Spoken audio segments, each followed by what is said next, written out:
Assalamualaikum warahmatullahi wabarakatuh. Oke, teman-teman, pada kesempatan kali ini kita akan sharing tentang kelas NLP online ya. Kelas NLP online ini akan kita selenggarakan di minggu-minggu depan.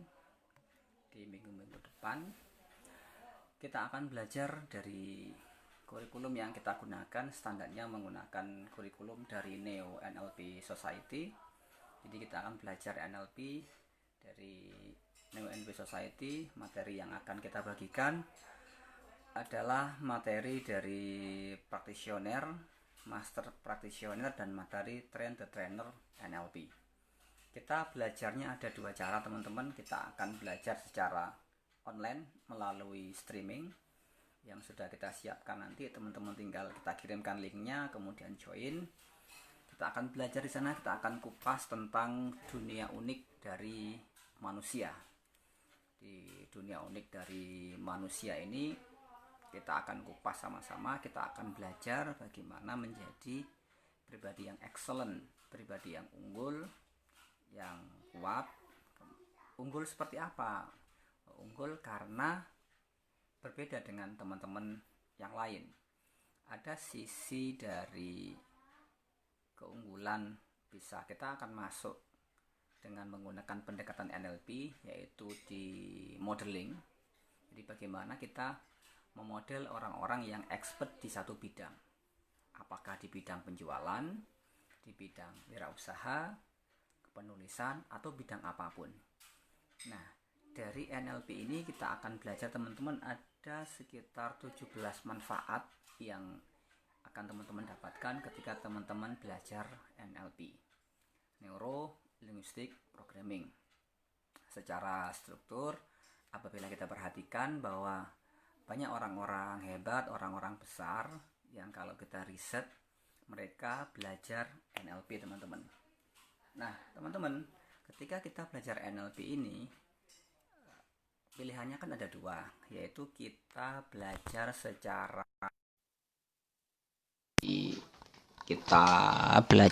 online atau kita belajar offline tatap muka melalui sesi workshop, teman-teman. Apapun yang teman-teman pilih, kita akan berikan yang terbaik. Di online kita siapkan streamingnya. Kalau untuk yang di offline, kita akan ketemu di satu tempat khusus yang kita siapkan dengan protokol kesehatan. Neuro Linguistic Programming itu diperkenalkan oleh dua jenius, yaitu Mr. John Grinder dan Richard Bandler. Nah, dua orang jenius tersebut. Kemudian ada lagi Robert Dill dan beberapa nama-nama lain yang apabila kita teliti lebih jauh, ada banyak tokoh-tokoh yang berperan di dalam pengembangan NLP. Kemudian lanjut kepada Anthony Robbins, kemudian sampai ke Indonesia. Di Indonesia pun ada pakar-pakar NLP juga. Banyak sekali. Kalau saya perhatikan di NLP di Indonesia ini, master trainer dari NLP dari berbagai macam genre, lembaga, semuanya lengkap, semuanya ada. Nah, kecerdasan dari founder Neo NLP Society itu yang digawangi oleh Pak Ian Nurindra almarhum. Semoga menjadi amal soleh bagi Pak Ian Nurindra. Beliau mendirikan Neo NLP Society, tujuannya untuk apa? Karena melihat bahwa ketika orang belajar NLP itu membutuhkan waktu yang cukup lama dengan biaya yang cukup mahal. Nah, di sini kejeniusan dari Pak Ian Nurindra meng-create NLP rasa Indonesia, di mana menyiapkan waktu selama 2 hari belajar tentang NLP practitioner. Di situ ketika di NLP practitioner ini teman-teman akan belajar bagaimana dengan budget yang terjangkau, waktu yang lebih cepat selama 2 hari. Nah, teman-teman, di sini kita tidak akan berdebat kenapa kok cuma 2 hari sedangkan yang lain minimal 5 hari sampai 7 hari dengan biaya yang sekian. Wow. Oke, teman-teman, kita gunakan pola pikir yang berbeda dengan yang lain, bahwa apabila sesuatu dapat kita sederhanakan, maka sesuatu itu dapat kita lakukan dan membawa dampak yang besar, manfaat yang besar bagi banyak orang. Terbukti bahwa alumni dari Neo NLP Society banyak yang menjadi tokoh-tokoh penting. Teman-teman trainer yang berkiprah di Neo NLP Society dengan background Neo NLP Society ini, mereka menulis buku, menjadi trainer, pembicara, kemudian menginisiasi sebuah kegiatan, dan banyak hal manfaat yang lain yang dilakukan oleh teman-teman dari Neo NLP Society. Nah, dua hari ini itu oleh perumus kurikulum pada waktu itu disederhanakan, dan sekarang dilanjutkan oleh teman-teman di Jakarta mengkomandoi Neo NLP. Nah, mungkin teman-teman akan bertanya, lalu apakah setelah belajar dari Neo NLP Society ini kemudian menjadi seorang trainer, apakah dapat membuka kelas pelatihan NLP? Jawabannya tentu saja sangat bisa, teman-teman. Ketika teman-teman menjadi trainer Neo NLP, teman-teman bisa membuka kelas pelatihan NLP. Disitulah teman-teman akan menemukan peta-peta baru bagaimana menjadi seorang trainer. Nah, ketika teman-teman menjadi seorang trainer, teman-teman akan mendapatkan cakrawala baru, sudut pandang baru, di mana map yang ada dengan reality yang ada, persepsi yang berbeda. Nah, teman-teman akan berkembang melejit menuju apa outcome atau cita-cita yang teman-teman inginkan. Di beberapa profesi, NLP ini sangat terkenal bahwa orang-orang hebat, orang-orang sukses itu belajar NLP, Neuro Linguistic Programming. Tetapi ada juga teman-teman atau orang-orang yang memang sampai kapanpun dimanapun tidak mendapatkan NLP karena tidak diperkenalkan oleh seseorang. Nah, di sini ketika teman-teman mampir melihat live ini, teman-teman diperkenalkan dengan NLP melalui genrenya, organisasinya adalah Neo NLP Society, NLP. Ada sejarah panjangnya bagaimana Neo NLP Society terbentuk, teman-teman. Nanti kita akan kupas saja secara offline atau live di streaming kelas kita bagaimana kita terbentuknya Neo NLP Society. Ada secara panjangnya. Lalu apa bedanya antara NLP internasional dengan NLP yang nasional Indonesia? Tentu saja berbeda, bahasa yang digunakan pun berbeda. Di Neo NLP Society kita pembelajarannya menggunakan bahasa Indonesia. Jadi teman-teman tidak perlu khawatir yang tidak memahami bahasa Inggris, tetap bisa belajar NLP menggunakan bahasa Indonesia. Alhamdulillah ketika saya belajar NLP, belajar di banyak guru, di banyak trainer dengan berbagai macam genre aliran, dan kita untuk kelas trainer ini yang sah adalah di Neo NLP Society, maka saya mengajarkan dari kurikulum Neo NLP Society. Ketika mulai bermunculan banyak trainer-trainer baru yang memberikan kelas sertifikasi internasional, itu sangat baik, teman-teman. Tentu saja dengan budget yang lebih tinggi. Ya, di kelas internasional paling tidak kemarin ketika saya mencari informasi, teman-teman perlu menyiapkan dana budget setidaknya di angka mulai dari 7,5 juta, 12 juta, 15, 17, 15, 17, 20, bergantung dari siapa trainernya, lembaga penyelenggaranya siapa. Nah, kalau untuk Neo NLP Society sendiri, budgetnya sangat-sangat terjangkau. Jadi transformasi diri yang teman-teman alami atau teman-teman dapatkan ketika belajar di Neo NLP Society akan teman-teman dapatkan nantinya ada sebuah transformasi baru. Beberapa orang mengatakan bahwa kalau yang seperti ini mas saya sudah tahu gitu loh. Yes, ketika Anda sudah tahu artinya Anda sudah melakukan beberapa teknik yang tidak Anda sadari bahwa itu ternyata dirumuskan, dipatenkan melalui Neuro Linguistic Programming. Itu selamat. Nah, di sini kita akan sharing belajar sama-sama di kelas, bahwa kelas kita merupakan kelas awal kita untuk mengenali dunia unik manusia. Ada banyak lembaga training NLP di Indonesia, teman-teman. Teman-teman bila bisa memilih sini ke sana atau belajar di banyak tempat. Fokus tujuan Anda apa? Memang ada yang mengatakan bahwa memang kalau untuk mengenal Anda boleh belajar 2 hari. Nah, sahabat, kita belajar selama 2 hari ini bukan hanya mengenal, kita juga plus praktek melakukan. Jadi kami memberikan tugas-tugas lanjutan setelah teman-teman belajar. Kita akan membuat sebuah sharing group, sebuah komunitas NLP Society Indonesia berbasis dari Neo NLP. Kalau teman-teman sudah mengikuti grup-grup NLP yang memang concern di sana, itu sangat bagus. Itu merupakan pilihan-pilihan baru bagi teman-teman yang ingin mempelajari Neuro Linguistic Programming.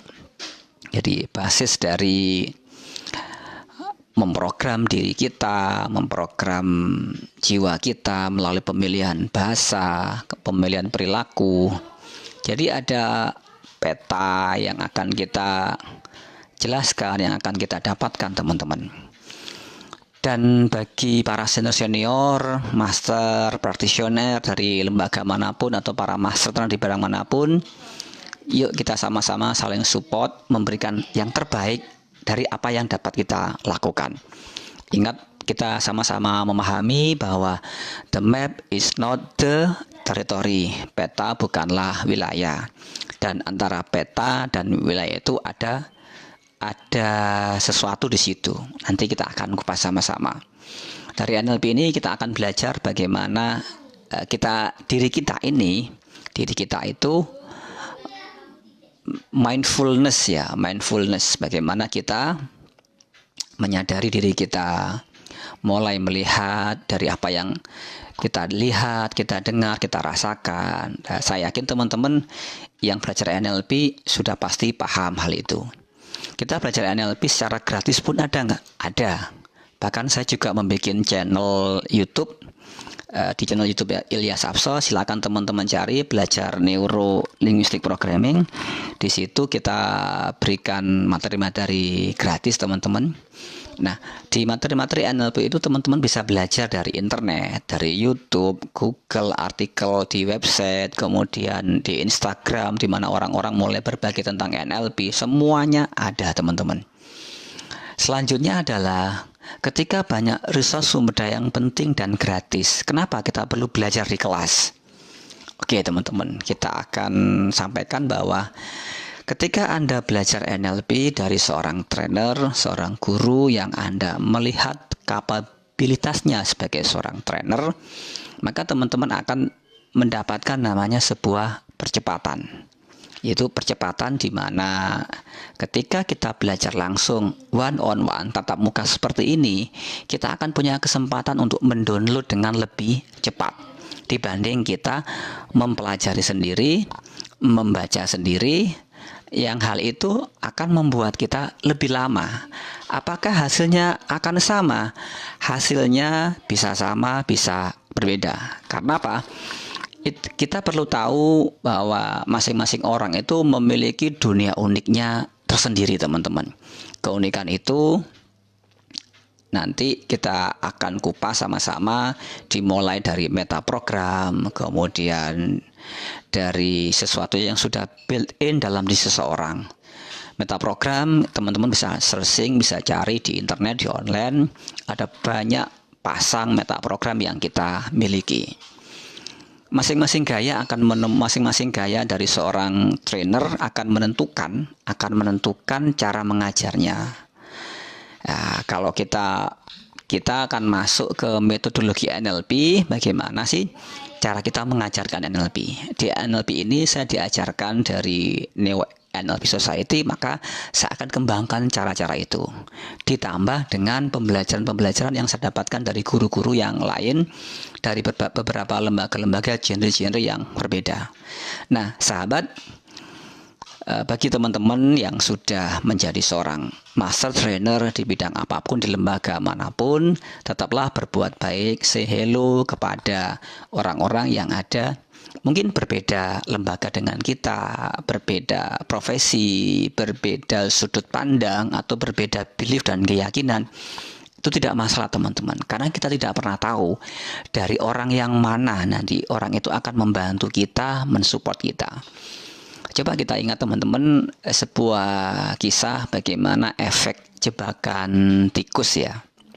Oke, efek jebakan tikus. Cerita ini saya dapatkan dari Dale Carnegie Training. Waktu itu inspirational story di Surabaya, Radio Mercury sangat lama sekali waktu itu, yang dibawakan oleh Pak Tony B. Wijanarko di Surabaya. Beliau seorang senior dari Dale Carnegie Training. Beliau waktu itu menyampaikan sebuah cerita efek jebakan tikus. Pada suatu ketika ada seorang petani yang suami istri ini, petani ini di desa itu merasa jengkel karena di rumahnya ada tikus yang selalu mengganggu Pak Tani. Maka sepakat suami istri ini untuk memasang jebakan tikus. Ini sebuah metafora teman-teman. Nah, ketika memasang jebakan tikus ini, pada sore harinya tikus yang diam-diam bersembunyi di balik, istilahnya kalau orang Jawa bilang di wuwung, di genteng gitu ya, melihat wow, Pak Tani sedang memasang jebakan tikus. Maka tikus berdiam diri memperhatikan letak jebakannya di mana, diletakkan di ujung, ada makanan. Kemudian Pak Tani pun pergi meninggalkan kandang sapi tersebut. Nah, jadi jebakan itu taruh di tempatnya di kandang sapi.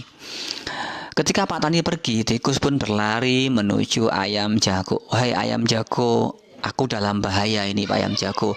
Tolong dong bantu aku. Ini Pak Tani memasang jebakan tikus untuk aku ini. Dengan santainya ayam jago mengatakan, hei tikus, jebakan tikus itu untuk kamu, bukan untuk aku. Pergi kamu, itu bukan urusanku. Maka dengan hati yang galau, tikus pun pergi meninggalkan ayam jago. Dia mencari kambing. Tuan kambing, tolong tuan kambing, bantu aku tuan kambing. Ini Pak Tani memasang jebakan tikus. Tolong dong bantu saya tuan kambing. Mbek, itu kata sang kambing. Wahai tikus, jebakan tikus untuk tikus, bukan untuk kambing. Jadi itu bukan masalah buat aku. Ya kamu carilah solusi untuk dirimu sendiri, jangan mengganggu aku. Aku sedang asik memamah rumput ini.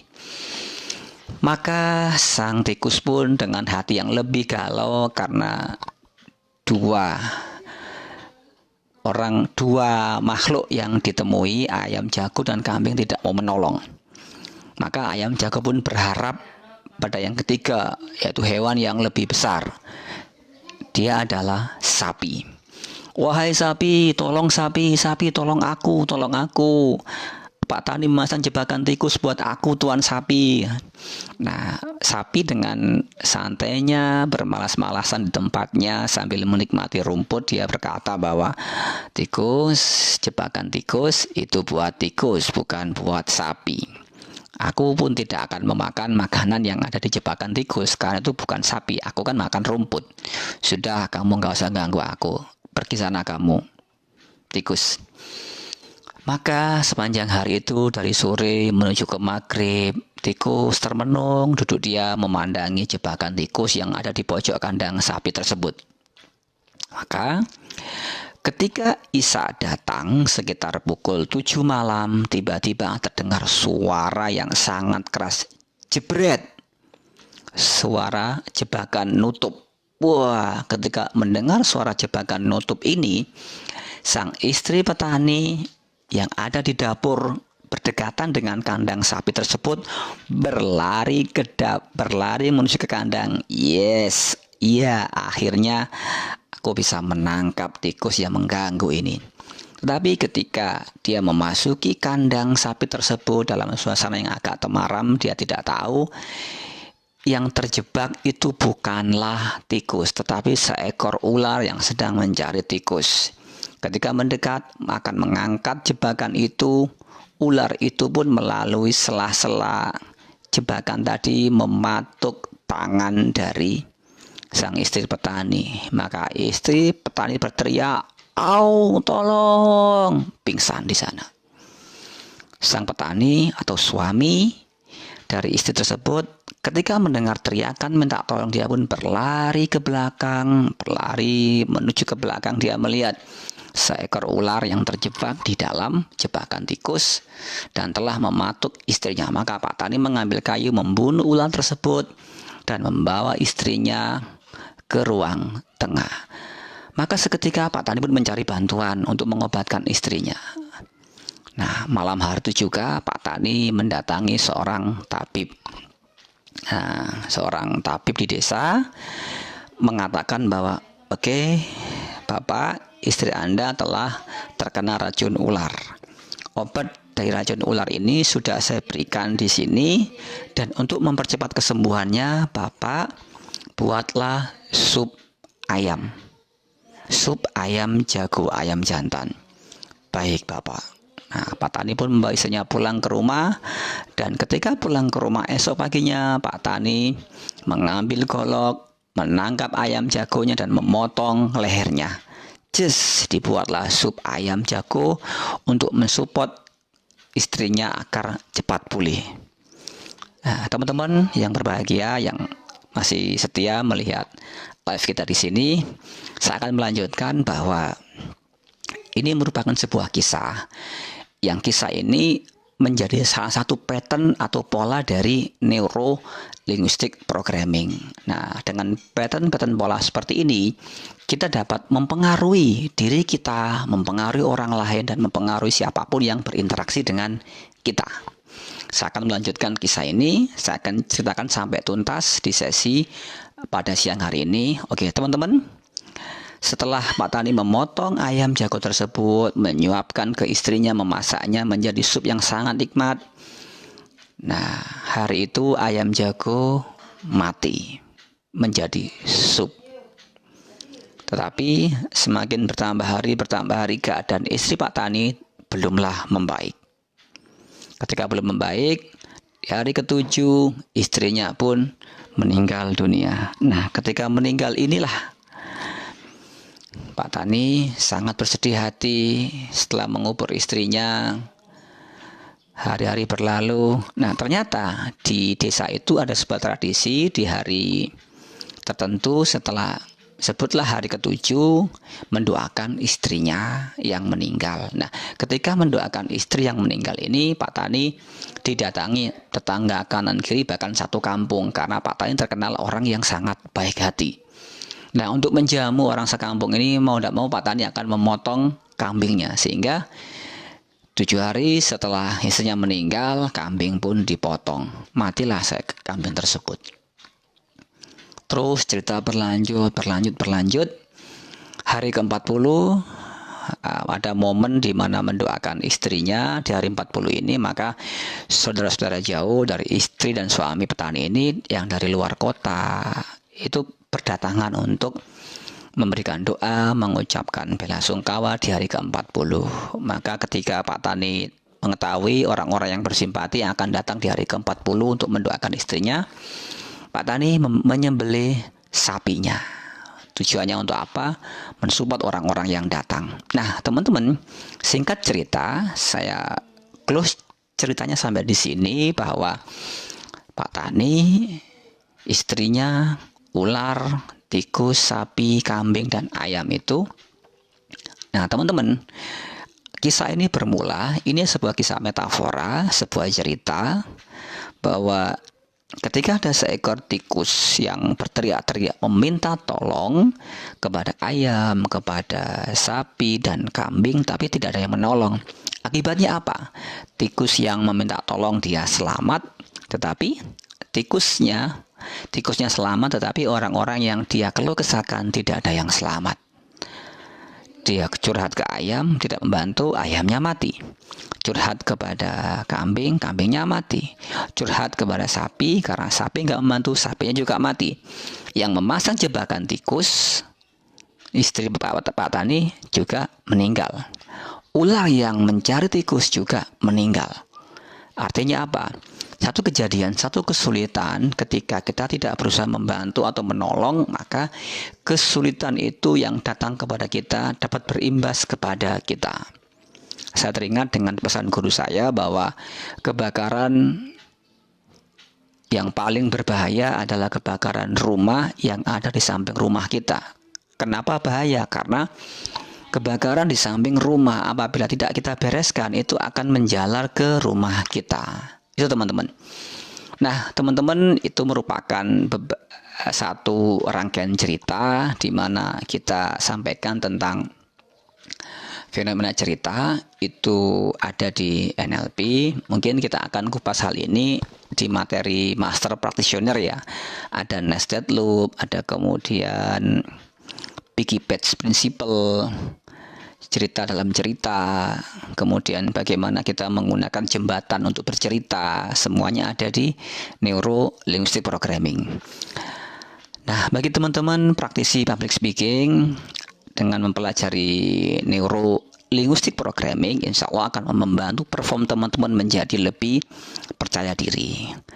Nah, apa saja sih manfaat dari Neuro Linguistic Programming?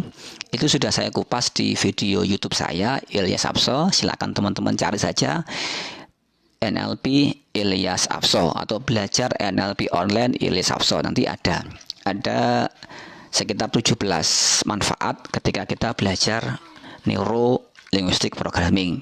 Saya tidak perlu menyebutkannya di sini karena cukup panjang dan di modul pun semuanya juga ada. Nah, kembali kepada era new normal saat ini yang katanya new normal, sementara orang-orang yang lain mengatakan back to normal.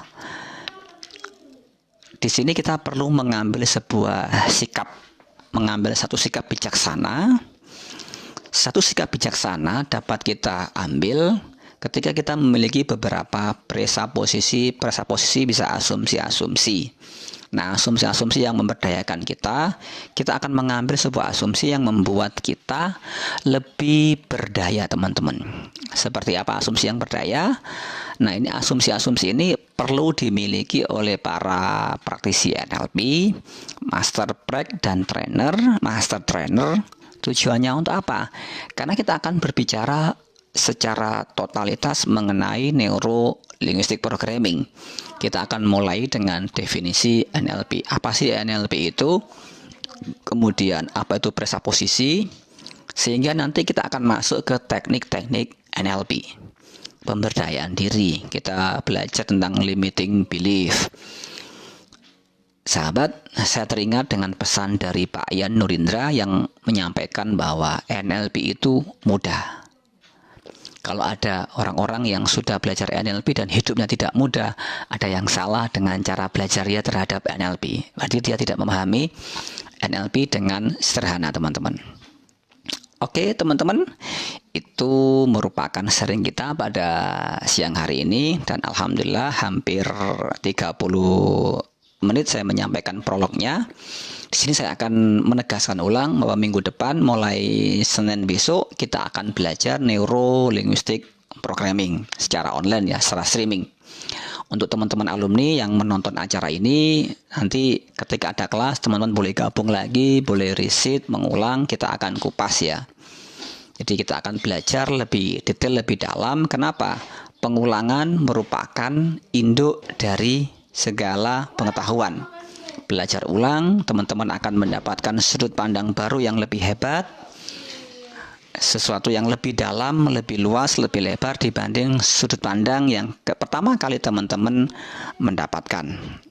Nah, di NLP ini sama. Jadi saya ulangi lagi bahwa di NLP ini dimanapun Anda belajar, pastikan hal itu memberdayakan diri Anda. Jangan ketika teman-teman belajar kemudian tidak dimanfaatkan, teman-teman. Harganya relatif. Ada orang mengatakan NLP itu murah, sedangkan ada yang mengatakan NLP itu mahal. Ya, itu kembali kepada manfaat apa yang teman-teman dapatkan. Kita melihat transformasi pribadi yang cukup banyak di dunia, itu diantaranya difasilitasi melalui Neuro Linguistic Programming. Nah, terus boleh nggak kita melakukan generalisasi bahwa wah semua orang hebat belajar NLP gitu? Disadari atau tidak teman-teman, neuro linguistic programming merupakan modeling di mana ketika kita memodel orang-orang hebat, hasilnya pun kita dapat memperoleh hasil sama dengan orang-orang yang kita modeling. Ada simple modeling, ada kompleks modeling teman-teman. Nah, teman-teman, bagi teman-teman yang tertarik dan komitmen untuk belajar NLP, kita akan menyiapkan satu ruang khusus. Kita belajar secara online atau offline, tatap muka. Nah, kita akan belajar step by step dengan format yang lebih santai. Kita akan uraikan NLP-nya hari per hari, day by day, tugas demi tugas. Tujuannya untuk apa? Untuk memberdayakan diri kita. Sebagai seorang pengajar di materi NLP, dengan mengajar ini saya akan mendapatkan sudut-sudut pandang baru, hal-hal baru yang luar biasa yang tidak saya dapatkan ketika saya tidak mengajar. Oke teman-teman, sampai ketemu di sesi training di minggu-minggu depan ini. Kita akan kupas lebih detail, lebih dalam apa itu neuro linguistic programming. Mungkin sebelum kita tutup, kita akan sedikit memberikan tips ya, kita sharing bersama, yaitu tentang pilar-pilar NLP. Pilar NLP yang pertama disebut dengan outcome. Outcome-nya apa? Tujuannya apa? Mengapa sih sampai hari ini ketika sudah ada YouTube, ada web, Google, di mana semua materi pembelajaran di-sharing total secara gratis, masih ada kelas pembelajaran NLP? Itu kan teman-teman? Yes, di sini karena tipikal orang-orang bermacam-macam. Ada orang yang suka belajar gratisan, ada orang yang berani membayar di depan untuk sukses dia di masa berikutnya. Sukses dia untuk kehidupan yang lebih baik. Saya, Ili Sapso, sampai ketemu di 0821 4150 2649. Assalamualaikum warahmatullahi wabarakatuh.